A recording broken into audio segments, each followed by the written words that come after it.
It was a perfect day in Palermo, the kind that made even secrets look beautiful under the sun. But inside Trattoria Bellissima, at table 12, a secret was about to be served in a glass of wine. The restaurant, laughter, chatter, plates clinking, and lands on a little girl sitting by the window. Her name was Lena Moretti, 8 years old, quiet, observant, the kind of child who listened more than she spoke. Her dark curls framed her small, curious face as she stirred her lemonade with a straw that made tiny whirlpools in the glass.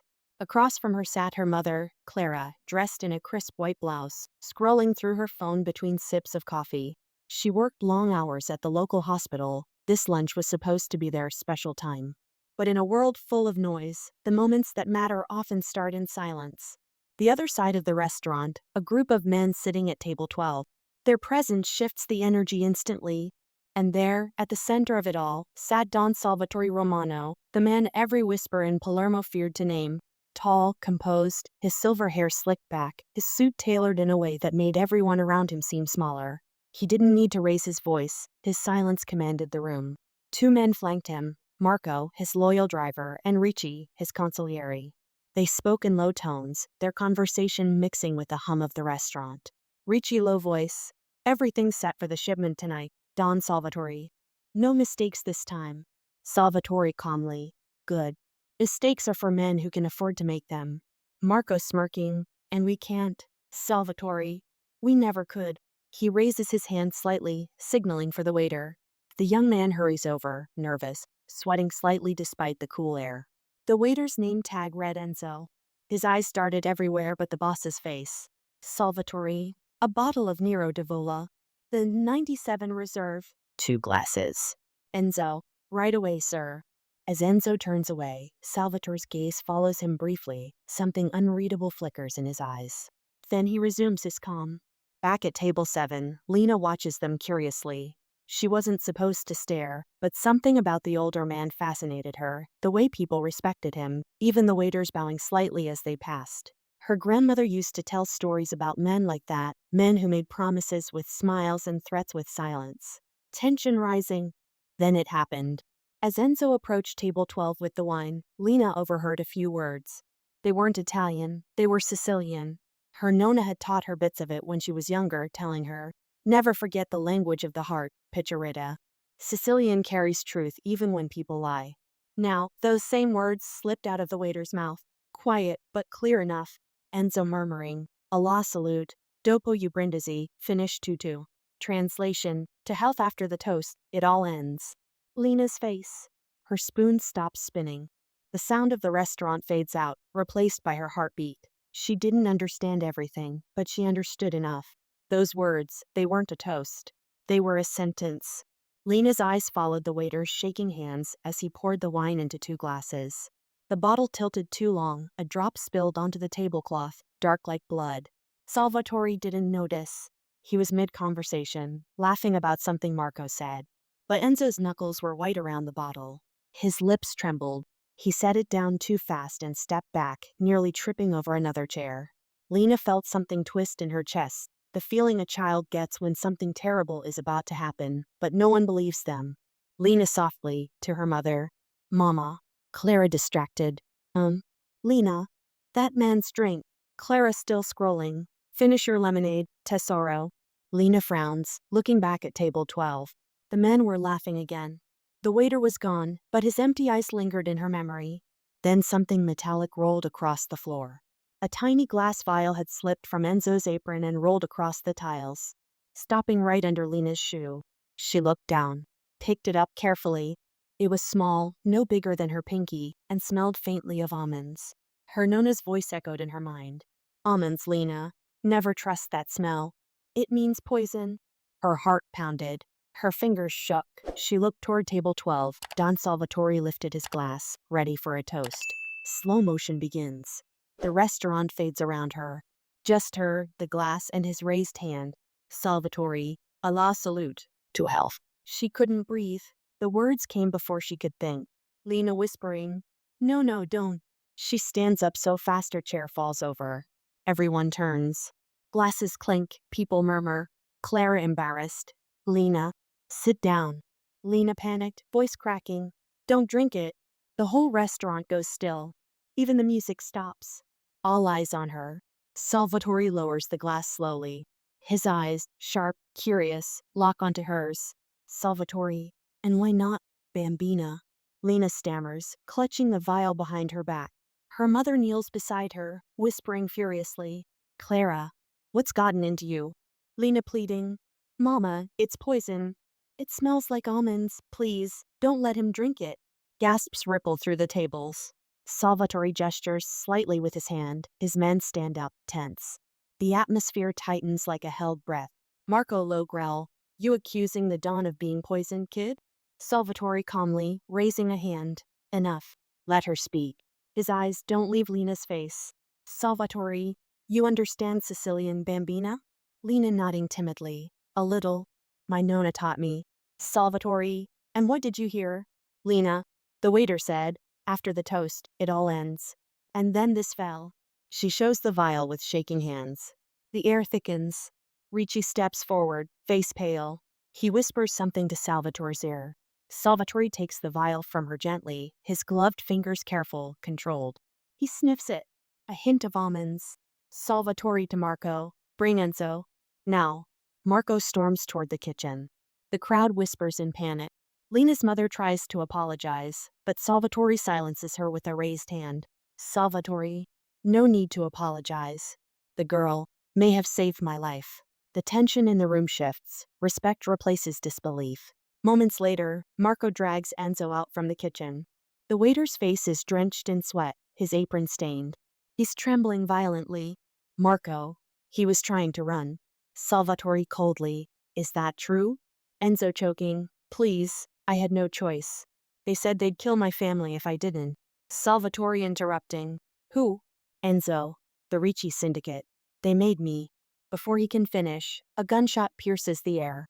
Glass shatters, screams, people duck. The bullet misses Enzo by inches and embeds in the wall. Marco dives to cover the Don. The shot came from outside, through the restaurant window.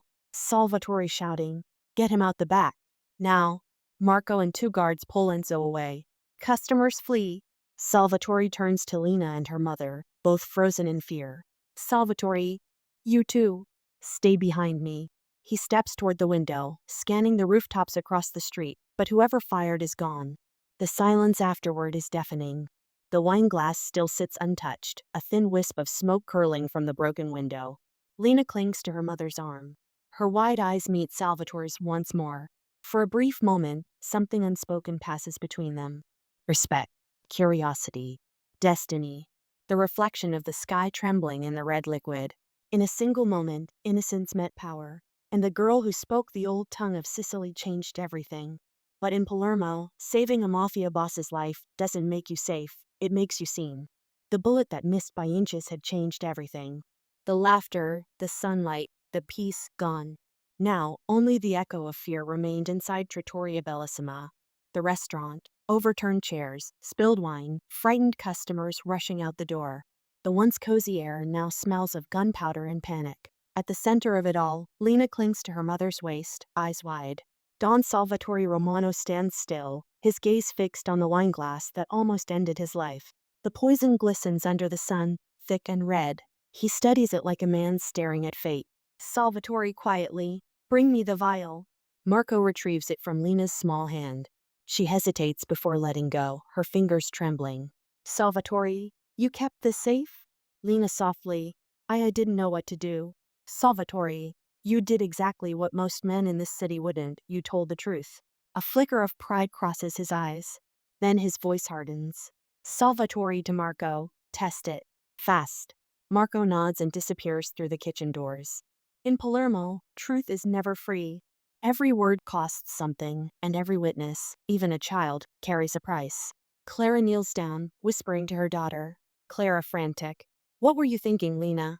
You could have been hurt. Lena tearful. But Mama, he was going to drink it. Clara. He's not our problem, Tesoro. We are leaving.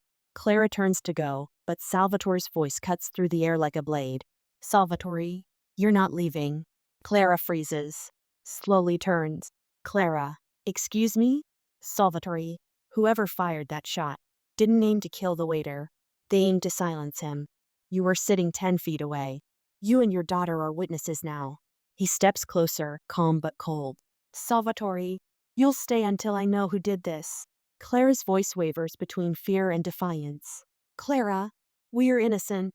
We don't belong in your world. Salvatore low. No one belongs in my world, Signora.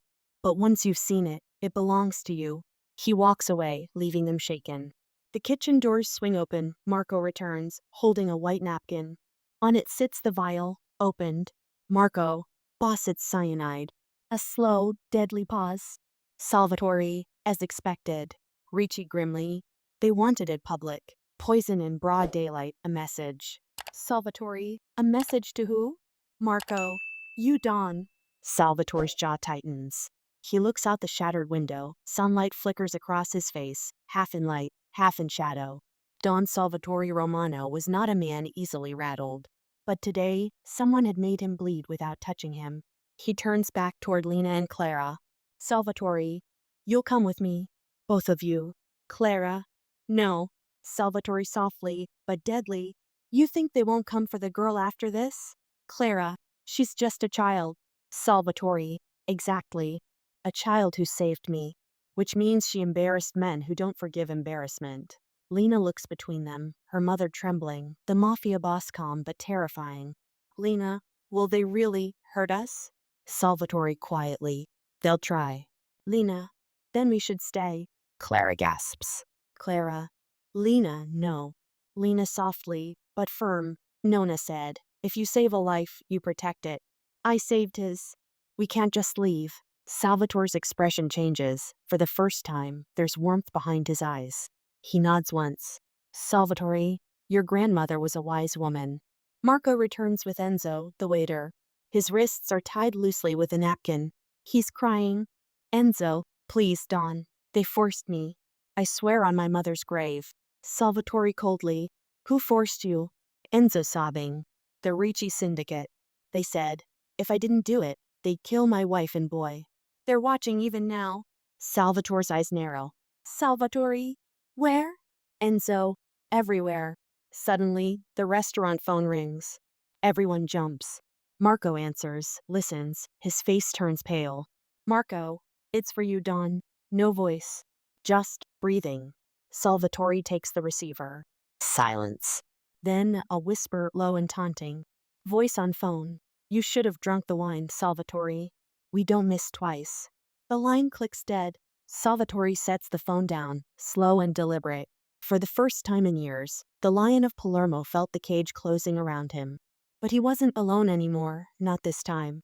He looks to Lena, small, scared, but unblinking. Salvatore. We leave. Now. The streets of Palermo. The sun burns bright overhead. Salvatore's black Maserati waits at the curb, engine running. Marco opens the doors for them. Lena peers out the window as they drive. The city she knew, bright markets, colorful awnings, old men playing cards, all blur past. Now every corner looks like danger. Clara whispering, where are you taking us? Salvatore, somewhere safe. Clara, your idea of safe terrifies me. Salvatore without turning. Then it's working. Lena looks at him, curious. Lena, do you always have people trying to poison you? Salvatore half smiling. Only on weekdays. Marco chuckles quietly, breaking the tension for a moment. Then his phone buzzes. He answers, his smile disappears. Marco, boss, we've got a tail. Salvatore, how many? Marco, 2 cars, black Alfa Romeos. Close. Salvatore glances at Lena and her mother in the back seat. Salvatore, hold on tight. He signals Marco. The car suddenly accelerates. Tires screech. The narrow Palermo streets blur past. Vendors dive aside. Lena grips her mother's hand. The sun burned high, shadows sharp, but danger was clearer than light. And as the city of peace turned into a chase, the girl who saved a life realized she'd just entered a war. Gunshots crack behind them. Marco swerves sharply. A bullet hits the side mirror. Marco, they're shooting. Salvatore calm. Of course they are. Clara, we're going to die. Salvatore, not today. He pulls out a small pistol, aims through the back window, and fires 2 clean shots. One of the chasing cars spins out, crashing into a fruit stand. Oranges scatter across the road. Lena clutching the seat. Mama. Clara sobbing. It's okay, baby, it's okay. The remaining car rams them from behind. Marco curses and veers down an alleyway. The Maserati barely fits through the narrow lane. Salvatore reloads. Salvatore grimly. These men are desperate. That means they're close. They burst out onto a quiet country road at the edge of Palermo. The chase fades behind. Dust trails the car. Silence returns, heavy, exhausted. Lena looks out the window. Olive groves sway under the sunlight. The chaos feels far away, but her heart still races. Lena softly. They're gone? Salvatore. For now. He glances at her through the rearview mirror. Something in her eyes reminds him of someone, perhaps his daughter, long lost. Salvatore. You're brave, Picturita. Lena, does that mean, little one? Salvatore. Yes. My Nona used to call me that too. A beat of quiet understanding passes between them. Then Clara breaks it, voice trembling. Clara, where are you taking us? Salvatore. An old villa outside the city. No one knows it exists but me. He pauses, then adds quietly. And now you. They drive in silence. Lena watches the sunlight flicker through the olive trees. The vial sits on the dashboard, catching the light, small, innocent-looking, yet deadly. The vial that started it all, still there, glinting under the Sicilian sun. Proof that truth, even when small, can kill giants.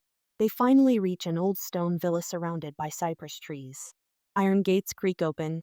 Birds scatter. Inside, it's quiet, too quiet. Marco checks every corner before letting them in. Salvatore walks to the terrace, overlooking the countryside. The sea glimmers faintly in the distance. Salvatore softly to himself. They came for me in daylight. That means the message wasn't just for me, it was for everyone. He turns back to Marco. Salvatore. Double the guards. No one leaves until I find out who signed that message. He looks at Lena and her mother again. Salvatore. You'll stay in the East Wing. Marco will bring food. Don't open the door for anyone but him. Clara nods reluctantly. Lena, however, looks at the Don, studying him like a puzzle. Lena, you don't seem scared. Salvatore smirking faintly. Fear is just another kind of respect. And I've earned plenty. He turns away, lighting a cigarette, but there's something unsettled behind his calm. As night approaches, the villa grows quiet. Crickets hum outside. Lena lies awake, staring at the ceiling, replaying the Sicilian words in her mind. Lena whispering, Allah salute. Dopo you brindisi, finish tutu. She sits up, whispering to herself. After the toast, it all ends. She doesn't know why, but something about those words still feels unfinished, like there's more she hasn't heard. A faint shadow moves past her door. A whisper. A creak. And as the little girl closed her eyes, believing the day's danger had passed, she didn't see the silhouette waiting just outside her door. A hand presses gently against the doorknob, slow, deliberate. The door begins to turn. By dawn, the sun had wiped away the blood and gunfire of yesterday. But for Lena Moretti, the nightmare hadn't ended, it had only changed rooms. Inside the small guest room, Lena stirs awake. Her mother, Clara, sleeps in a chair beside her bed, head tilted, exhaustion softening her face. Lena hears faint voices beyond the door. Voice 1 Marco, urgent. Boss, we swept the perimeter twice. Whoever was outside last night left no trace. Voice 2 Salvatore, calm but sharp. No trace means we missed something. People don't disappear, Marco, they're hidden. Lena slips out of bed and presses her ear to the door. Marco, you think it's Ricci? Salvatore. No. Ricci's a coward. He wouldn't risk daylight again. Someone inside helped him. The line lands like a knife. Betrayal, the word every mafia man dreads most. And now it hung in the air like smoke. Clara wakes, startled to see Lena at the door. Clara. Lena, what are you doing? Lena whispering. They're saying someone here is bad. Clara. Shh. We stay quiet, we stay safe. But quiet was never Lena's gift. She couldn't forget the voice from yesterday, the waiter's terrified whisper, the almond smell, the promise of death. And somewhere deep down, she knew, this wasn't over. Mid-morning. Breakfast is served under sunlight pouring through tall windows. Salvatore sits at the head of the table, flanked by Marco and Ricci. 2 guards stand near the door. The table glitters with silver and porcelain. But no one eats. Even breakfast felt like a funeral, everyone waiting to see who the grave was for. Salvatore folds a napkin slowly, deliberately. Salvatore. Before anyone eats, we settle something. Who let that vial inside my restaurant? Ricci shrugs, cool. Ricci, could have been anyone. Delivery boy, cleaner. Salvatore cutting him off. It wasn't anyone. It was someone with keys. His eyes flick to Marco, then to Ricci. Silence. Then the door creaks. Lena and Clara step in, escorted by a guard. Salvatore. Ah, our little guardian angel is awake. He gestures for Lena to sit. Salvatore. Eat, bambina. You're safe here. Lena quietly. Am I? The room stills. Even Marco looks up. Salvatore smiling faintly. You doubt me already? Lena. Last night someone was at my door. Murmurs ripple. Salvatore's smile vanishes. Salvatore to Marco. You told me you had guards outside every room. Marco. We did, boss. No one got in or out. Lena. They didn't come in. They just watched. She hesitates, then adds softly. And they whispered. In Sicilian. Salvatore leans forward. Salvatore. What did they say? Lena. They said. The next toast will finish what the first didn't. Ricci stiffens. Marco curses under his breath. Salvatore coldly. Another toast. Another message. He stands. The light slices across his face, half-shadowed. Salvatore. Then they're planning to strike again. In public. He looks at Marco. Salvatore. Get the cars. We're moving her somewhere safer. Lena blurting. Wait. Everyone turns. Her small voice cuts the tension like a bell. Lena. If you keep running, they'll just find you again. You have to stop them today. Clara whispers in disbelief. Clara. Lena, please. Lena pleading. He won't be safe if we hide. I heard them. They said, today. Salvatore studies her for a long moment, this little girl speaking like an adult. Then, slowly, he nods. Salvatore. Then we make them believe they've won. Marco frowns. Marco. Boss? Salvatore. We give them their toast. The sun is blindingly bright. Locals fill the plaza, unaware of the trap unfolding among them. Salvatore walks toward a street cafe, the same one where yesterday's chaos began. Behind him, Marco watches every shadow. Ricci walks on the other side, silent. Inside a parked van across the street, Clara and Lena hide behind tinted glass. Lena clutches a small earpiece Marco gave her. She can hear every word. It was supposed to be a decoy meeting, a bait for the traitor to reveal himself. But sometimes, bait bites back. At the cafe, Salvatore sits at a corner table. A bottle of Nero di Volo waits before him. The same wine, the same year, the same deadly ritual. He lifts the bottle, examining it. Salvatore to himself. Let's see who drinks first this time. Ricci across the table, nervously checking his watch. Salvatore. Something wrong, Ricci? Ricci. No, boss. Just hot today. Salvatore. Yes. Perfect day for a funeral. A faint twitch crosses Ricci's jaw. He reaches for his glass, too quickly. Salvatore's eyes narrow. Meanwhile, inside the van, Lena whispers. Lena. Mama, look. The waiter. It's him. Through the windshield, Enzo the waiter appears at the corner, walking stiffly toward the cafe, face pale. He looks trapped, like a man marching to his own grave. Sometimes guilt doesn't need chains. It walks willingly back to the crime scene. Salvatore sees him too. He gestures for Enzo to sit. The waiter obeys, trembling. Salvatore. You brought the wine? Enzo. Why yes, Don. Fresh bottle. No tricks. Salvatore. I believe you. Beat. I don't believe them. He nods toward Ricci. Ricci stiffens. Ricci. Boss, what's this? Salvatore.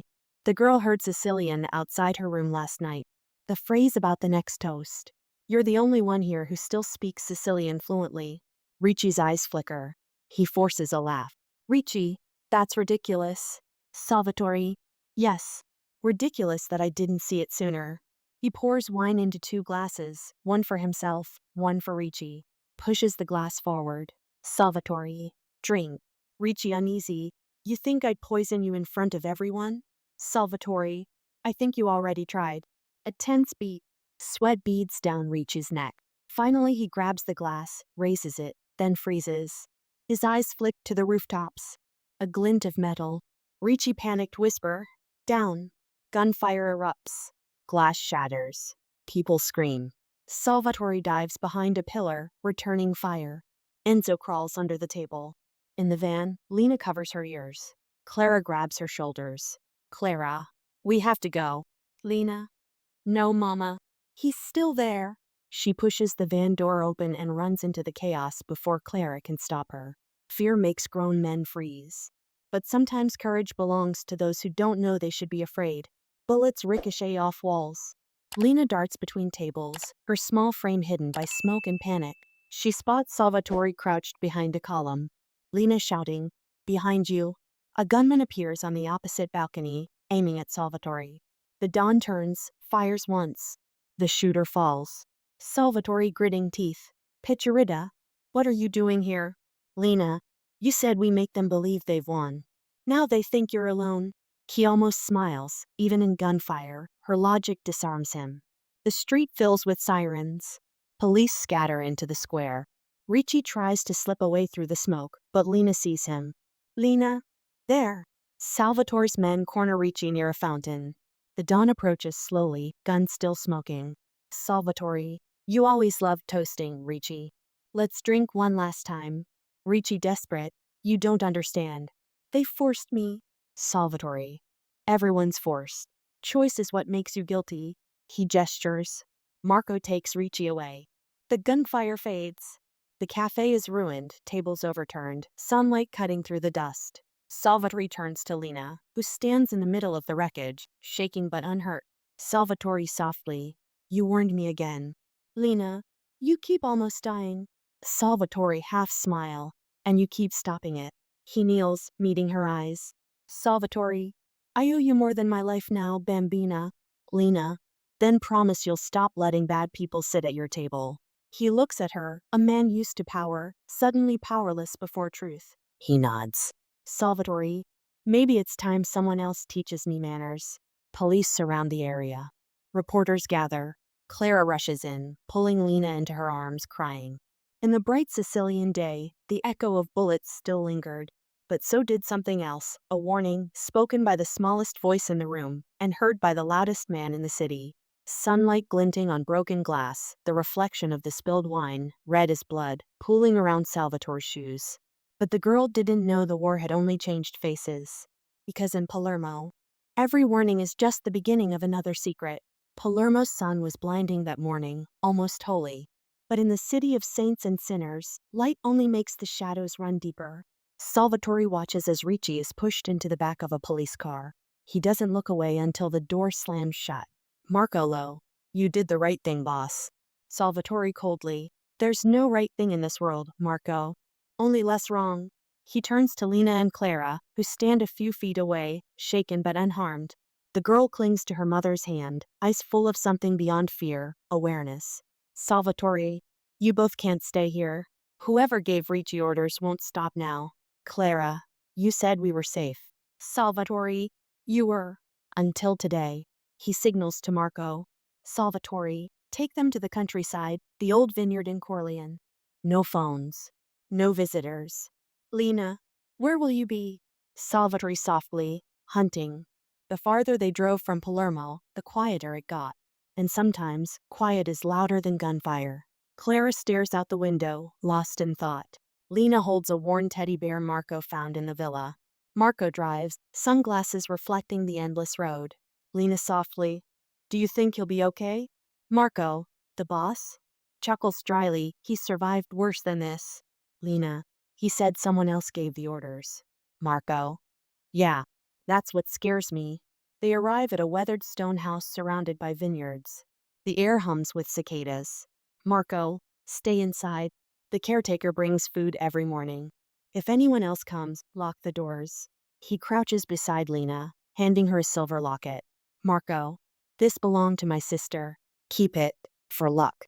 Lena whispers, "Do you believe in luck?" Marco standing, "No, but maybe you make your own." He leaves. The car disappears down the dusty road. Silence again. Afternoon. The vineyard glows gold. Clara sweeps the porch while Lena explores the garden, vines heavy with grapes, bees buzzing lazily. For the first time in days, the air didn't smell like fear. The peace in Sicily is always rented, never owned. Lena wanders toward a shed at the edge of the property. Something about it feels off. She pushes the creaking door open. Inside, tools, barrels, dust, and footprints. Fresh ones. Lena softly. Mama? No answer. She steps deeper. A half-eaten sandwich sits on a crate. Someone's been here recently. She freezes, the sound of a faint click behind her. The shed door moves. A shadow passes across the sunlight outside. Oops! The hunters had found them. Lena slips behind a barrel, heart pounding. A man steps in, tall, black jacket, tattoo on his neck. He scans the room, pulls out a walkie-talkie. Unknown voice radio static. Target in sight? Man. No visual. Just signs. The kid was here. Lena's eyes widen. They're looking for her. She quietly crawls to the side window, pushing it open. Dust falls. She squeezes through and runs toward the house, bare feet pounding the dirt. Lena screaming, Mama. Someone's here. Clara rushes out, panicked. Clara, inside. Go. They lock the door. Clara grabs a kitchen knife, trembling. Clara, stay down. Don't make a sound. Footsteps outside. A slow, deliberate knock. Man-mocking tone. Signora Moretti. We're just here for the girl. You give her to us, and nobody gets hurt.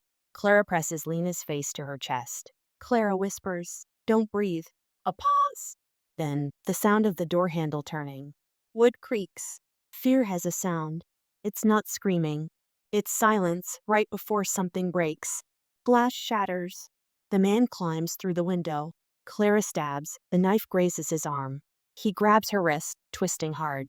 She screams. Lena bolts toward the hallway, tears streaming. Lena, let her go. The man turns, too slow. Lena grabs the locket Marco gave her and swings it, hitting the man's face. It barely hurts him, but it distracts him long enough for Clara to push free. Suddenly, gunfire outside. The man dives for cover. Clara drags Lena toward the kitchen door. A black SUV screeches to a stop outside. Marco jumps out, firing. Two more of Salvatore's men follow, taking positions around the porch. Marco shouting, down. The gunman in the house runs toward the back door. Marco follows, catches him near the vines, and slams him to the ground. Marco furious. Who sent you? Man spitting blood. You'll find out when you dig your boss's grave. Marco's face hardens. One shot. Silence. He turns back to the house. Clara's holding Lena tight, crying. Marco breathing hard. They were tracking the van. I should have known. Clara, how many more will come? Marco, until the real one shows his face? All of them. Same day, Palermo, afternoon. Salvatore sits in a darkened restaurant, shades drawn, phone pressed to his ear. His voice is low, dangerous. Salvatore, you sent men to Corleone? Marco threw phone. They're down. But boss, that means someone inside our network leaked the location. Salvatore, then the traitor's still close. He hangs up, leans back. Across from him sits an older man, Don Alberto Romano, a retired mob patriarch with silver hair and calm eyes. Romano, you've stirred up something ancient, Salvatore. The Ricci betrayal, it wasn't just greed. Salvatore, then what was it? Romano softly, revenge. For what your father did 30 years ago. Salvatore's jaw tightens. Salvatore, he made enemies. I buried them. Romano, not all. Some don't die. They wait. And now, they found your weakness. Salvatore, the girl. Romano, the girl who speaks Sicilian. Pauses. You think that's coincidence? Salvatore's eyes narrow. He stands, buttoning his jacket. Salvatore, then I'll find whoever's writing this story. And burn the last page. Evening light over the vineyard. Golden hour. Birds scatter from trees as black cars roll in. Marco's men patrol with rifles. Inside, Lena sits by the window, sketching quietly, the locket glinting on her neck. Clara gently, what are you drawing, sweetheart? Lena. Him. The man with gray hair that was talking to the boss. Clara? What? Clara frowns, but Lena's drawing is clear. A tall man with silver hair and a scar above his left eyebrow. The same man who sat with Salvatore hours ago. Clara whispering, Lena, how do you know his face? Lena, he was in the garden last night. The world freezes. Sometimes warnings come too late. Sometimes the hunter's already inside the house. Outside, Marco receives a text. From, boss, he's clean. Trust Romano. Marco relaxes slightly, right before a gunshot cracks the silence. One of his men drops by the gate. Marco shouting, "Positions! We're under fire." Bullets tear through the vineyard. Clara pulls Lena into the cellar. Marco returns fire, sees figures moving beyond the vines, coordinated, disciplined. Not street thugs, professionals. Marco to his men. They're not here to kidnap. They're here to erase. He looks toward the hills. Dust rising, more vehicles approaching. The sun was setting now, turning the sky to gold and blood. And in that light, hunters and prey look the same. Marco reloads. Inside the cellar, Lena clings to her mother, trembling. Lena, is he coming? Clara. Who? Lena. Don Salvatore. He said he wouldn't leave us. Salvatore in his car, speeding through narrow roads, phone ringing. Marco's voice crackles through static. Marco over phone. Boss. It's Romano. He. The line cuts out. Salvatore slams the steering wheel. Salvatore. Romano. He floors the accelerator, tires screeching. The sun burns low over the Sicilian hills. Back at the vineyard, chaos. Smoke, shouting, gunfire. Marco's pinned down. Romano's men close in, faces hidden. Inside the cellar, Lena suddenly stops crying. She looks toward the window slit and whispers, "Lena, Mama, the silver-haired man. He's here." Through the crack, we see him, Don Romano, stepping calmly through the smoke, untouched by the violence, smiling faintly. And as the sun bled over the fields, the child who once saved a mafia boss saw evil where its most dangerous disguise, the face of an old friend. Romano's voice echoes through the vineyard. "Romano, bring me the girl alive."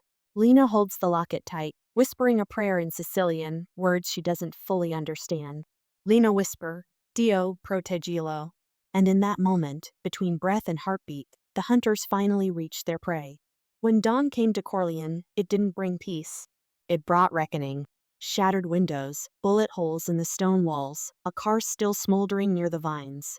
The sound of cicadas returns, unnaturally calm. Inside the cellar, Lena stirs awake in her mother's arms. Clara is pale, clutching her tightly. Dust drifts through a crack in the ceiling, sunlight spilling down like a spotlight on survival. Lena whispering, "Mama, are they gone?" Clara, "I don't know."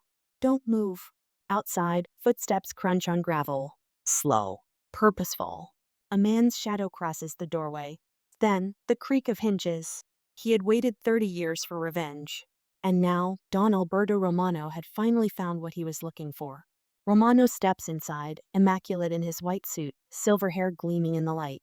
His calm eyes scan the cellar, then land on Lena. Romano softly, "Ah, there she is. The child who ruined everything."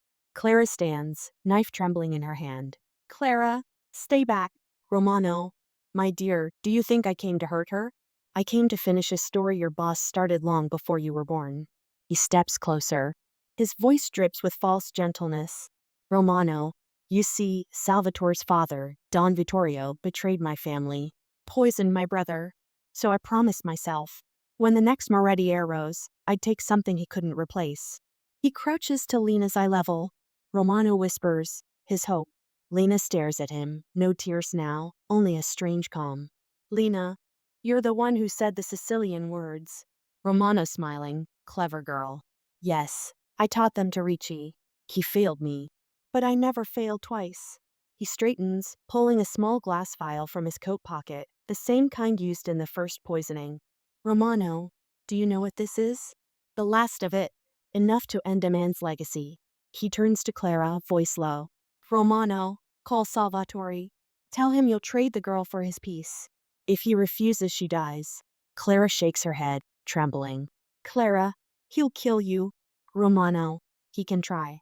Suddenly, a sound outside. The distant growl of engines. Romano looks toward the door, annoyed. "Romano, right on time." A black car tearing down the dirt road. Salvatore drives, eyes sharp, gun holstered at his side. Marco, bloodied but alive, sits beside him. "Marco, boss, he played you. He's after the girl." Salvatore gritting teeth. "Then I'll give him what he wants, a choice." He presses harder on the gas. The sun flashes off the windshield, a blinding reflection that burns like vengeance itself. For years, the Don ruled through fear. Today, fear ruled him.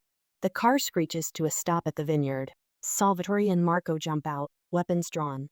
Birds scatter from the trees as they move toward the house. Inside, Romano hears them. He lifts his gun slowly, pressing it to Lena's head. Romano calling out, Salvatore. You made it. Salvatore off-screen echoing, let her go. Romano, you killed my brother in this very valley. Let's see how it feels to bury a child here instead. Salvatore steps into view, sunlight behind him, coat fluttering in the hot wind. His gun is raised, but his hand is steady. Salvatore, you want revenge, old man? Take it from me. Not her. Romano smirking, you don't understand. It's not just about blood. It's about memory. I want the city to remember your name is cursed. Lena looks between them, two men on opposite sides of an ancient wound. Then, she whispers something to herself, the Sicilian prayer she learned in chapter 4. Lena softly, Dio proteggilo. Romano laughs, distracted for half a second. It's enough. A flash! Romano jerks backward. The vial shatters in his hand, spilling poison onto the dirt. He collapses, the sunlight hitting his face as his silver hair glows red. Salvatore lowers his gun, breathing hard. Then he sees Lena, untouched. Clara runs to her, crying. Salvatore to Romano's body. You wanted to finish a story. But she's the new chapter. He turns to Lena, kneeling in front of her. Salvatore, you're safe now, Bambina. Lena quietly. Until someone else gets angry. Salvatore almost smiles, then sighs. Salvatore, then I'll keep being sorry until anger runs out of people. He stands, surveying the ruined vineyard, the smoke, the bodies. Everything he's built now lies in sunlight, exposed, unhidden. The Don who ruled the dark now stood in the light, surrounded by truth, raw, painful, unfiltered. And for the first time in years, he didn't hide from it. He walks toward the car, pausing beside Marco. Marco, what now, boss? Salvatore. Now we rebuild, but not like before. He looks at Lena and Clara as they step into the sun, two survivors in a world of ashes. Salvatore, the girl stays under my protection. She's seen more truth than most men can bear. Marco, and the city? Salvatore softly, it'll hear her story. Later that day, bright afternoon in Palermo. The cafe has been rebuilt, sunlight pouring through clean glass. Locals whisper as Salvatore sits quietly at his usual table, no guards, no guns. Just coffee. Across from him, Lena, sketching in her notebook. Lena smiling faintly. You look different. Salvatore, maybe I finally look human. Lena, you always were. You just forgot. They share a quiet moment. A small act of peace in a city that forgot how to rest. Some stories end in gunfire. Some end in forgiveness. And some end in a child's voice teaching a man how to live again. The city of Palermo stretches beneath the golden sun, alive, humming, reborn. Lena voiceover. He used to say there were no angels in Sicily. But maybe angels don't have wings here. Maybe they just speak the right words, at the right time. And that was, little girl understands Sicilian words at table 12, and desperately warns Mafia Boss not to drink.